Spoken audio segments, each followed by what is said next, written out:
భూమి కింద 20,000 మంది జీవించిన నగరం ఉందంటే నమ్ముతారా? మనం భూమి మీద నగరాలు చూస్తాం, కానీ భూమి కింద కూడా నగరాలు ఉన్నాయని మీకు తెలుసా? టర్కీలో డెరెన్కియు అండర్ గ్రౌండ్ సిటీ భూమి కింద 8 అంతస్తుల లోతు వరకు ఉంది. ఇక్కడ ఒకేసారి 20,000 మందికి పైగా జీవించగలరు.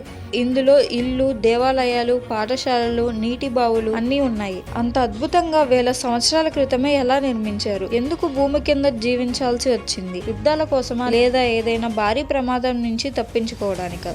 ఈ నగరాల్ని భూమి కింద ఎందుకు నిర్మించారంటే, చరిత్రకారుల ప్రకారం ప్రధాన కారణం యుద్ధాలు మరియు దాడులు. శత్రువుల నుంచి దాక్కోవడానికి భూమి కింద నగరాలు సురక్షితంగా ఉండేవి. ఇంకో కారణం వాతావరణ మార్పులు. తీవ్ర చలి, ఎండ, తుఫానుల నుంచి రక్షణ కోసం భూమి కింద జీవితం చాలా సురక్షితం. అదే అద్భుతం ఏంటంటే, వాళ్ళకు గాలి, నీరు, ఆహారం అన్ని ప్లాన్ చేసుకుని ఉన్నారు. అంటే వాళ్ళకు engineering, architect, long term planning అన్ని బాగా తెలుసు.